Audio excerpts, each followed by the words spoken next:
In today's video, I'm going to go through 5 top ETFs that invest in high growth companies that have given strong returns over the last 10 years. All the ETFs I'm going to go through are by large established fund providers. They're low cost, they offer you a lot of portfolio diversification, and most importantly, they're a great way to boost the overall return of your portfolio without needing to select individual stocks. I'll go through what these ETFs hold, how much these ETFs would charge you per year if you held $1,000 in them, and how the ETFs would have performed if you held $10,000 in them over the last 10 years. For those of you who don't know me, my name is Nakul and this channel is all about simplifying investing. So if this kind of content does interest you, do consider subscribing. This channel could do with some high growth as well. Let's jump into number 5 on this list, which is the Vanguard Information Technology ETF. VGT tracks the MSCI US IMI Information Technology 2550 Index. That's a lot of words, but basically what that means is this ETF invests in the large, mid and small size companies in the US information technology sector. The sector is made up of companies in the following 3 general categories: technology, software and services, technology, hardware and equipment, and semiconductor equipment manufacturers. The ETF has 379 stocks, with its top holdings being Apple, Microsoft, Nvidia, Visa and MasterCard. I do want to mention here that Apple and Microsoft make up over 40% of this ETF. And so even though this ETF does offer a lot of diversification, a large part of the portfolio is made up of just 2 ETFs. It also won't include companies like Google and Amazon, as these companies are not classified as information technology companies. 77% of the ETF's holdings are large cap stocks, with the rest invested in small and medium cap stocks. The ETF has a tracking error of 0.13 and charges an expense ratio of 0.1%, which means if you invest $1,000 in the ETF, you would be charged $1 a year by the fund provider. The ETF has a 10-year annualized performance of 18.23%, which means if you invested $10,000 in the ETF 10 years ago, you would have a whopping $53,400 today. We can expect these strong performance numbers from all the ETFs on today's list because they are growth ETFs, and growth ETFs are expected to outperform the market. But they also come with significantly more volatility to stomach. That's why, as mentioned before, they're a great way to boost the overall return of your portfolio, but they shouldn't replace core holdings like a S&P 500 ETF, a total stock market ETF, or a total world ETF. I'm putting VGT on number 5 in today's list because of its low cost and high returns, but it's not higher on my list because of its high concentration in its top holdings and because it's focused on the information technology sector. In number 4 on today's list, we have the Vanguard Small Cap Growth ETF. The ticker symbol is VBK. This ETF tracks the CRSP US Small Cap Growth Index, which invests in small cap growth companies in the US. Small cap companies are defined as companies that have a market cap of between $300 million and $2 billion. But the way this index defines small cap companies are US companies that fall between the bottom 2 to 15% of investable market capitalization.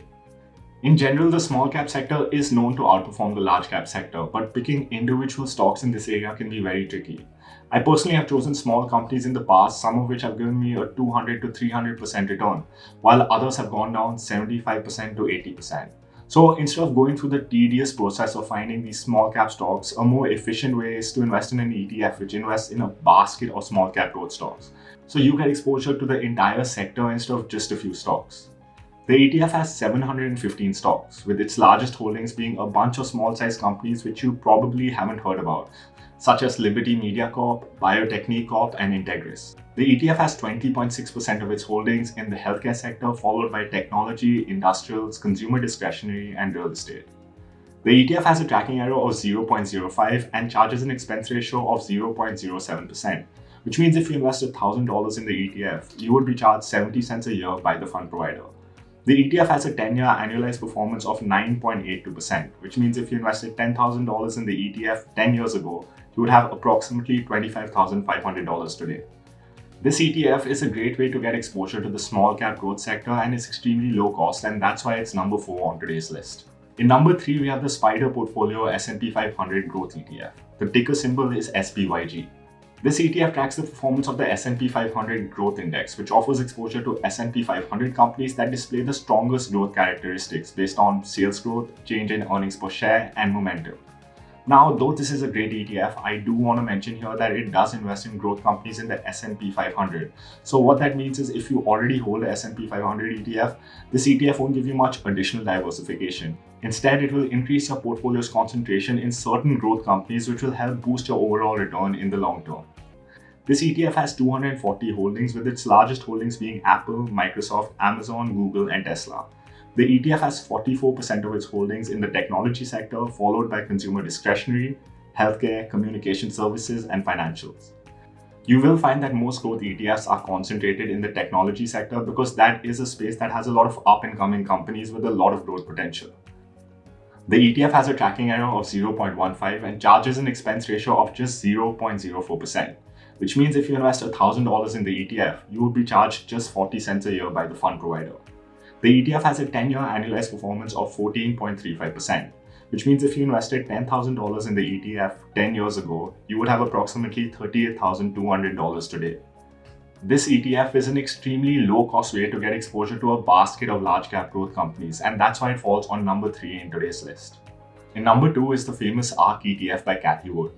This is the only active ETF on today's list, which means it doesn't track an index. Instead, it's actively managed by Cathie Wood and a team, who seek to provide long-term capital growth by investing in companies focusing on disruptive innovation across sectors. Think about companies like Tesla, which is disrupting the automobile sector, Zoom, which is disrupting the communication industry, or Roku, that is disrupting the digital media industry. This is the only active ETF that I have in my portfolio, but since this is an active ETF, it's a part of my satellite portfolio and not my core portfolio.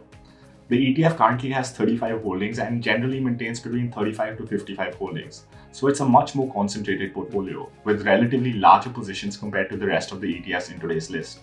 Its largest holdings are Zoom, Tesla, Roku, CRISPR Therapeutics, and UiPath. The ETF has approximately 35% of its holdings in the technology sector, followed by healthcare, consumer discretionary, communication services, and financials. Since this is an active ETF, the expense ratio is higher than the other ETFs on the list because the fee has to cover the salaries of the portfolio managers who are managing the ETF. The expense ratio of the ETF is 0.75%, which means if you invest $1,000 in this ETF, you would be charged $7.50 a year by the fund provider. The ETF was up a whopping 152.5% in 2020, but has since been on a sharp decline during the bear market and has fallen 70% from its peak in February 2021. Since inception in 2014, the ETF has an annual return of 10.82%, which is impressive given that it has fallen 70% over the last year, and it goes to show that the more time you spend in an investment, especially a diversified basket of stocks, the lower are the chances of you losing money in the market. If you had invested $10,000 in ARK ETF 5 years ago, you would have approximately $14,900 today. The ETF is on number 2 in today's list because I personally like the approach of investing in disruptive innovation technology. It also has the potential of providing substantially high returns, and so I think it's a good addition as a satellite position in a portfolio. On number 1 on today's list, we have Invesco Qqq Trust. The ticker symbol is QQQ. The ETF tracks the performance of the Nasdaq 100 index, which includes 100 of the largest non-financial companies listed on the Nasdaq stock market based on market capitalization. This ETF was rated the best performing large cap growth fund based on total return over the past 15 years by Lipper, and is the second most traded ETF in the US based on average daily volume. The ETF has 102 holdings, with its top 5 holdings being Apple, Microsoft, Amazon, Google, and Tesla. The ETF has about 50% of its holdings in the technology sector, followed by communication services, consumer discretionary, consumer staples, and healthcare. The ETF has a tracking error of 0.23 and charges an expense ratio of 0.2%, which means if you invested $1,000 in the ETF, you would be charged $2 a year by the fund provider. The ETF has a 10-year annualized performance of a whopping 17.02%, which means if you invested $10,000 in the ETF 10 years ago, you would have approximately $48,200 today. This ETF is a low-cost way to get exposure to a basket of large-cap growth companies. It has a long track record of providing strong returns and is very liquid, and that's why it falls on number 1 in the list. I hope you found this video useful. If you did, do smash the like button. Subscribe if you're looking for more content on simplifying investing. Check out these videos where I go through my 5 favorite ETFs for 2022 and my 5 favorite dividend investments. I highly recommend them. I'll see you in the next one.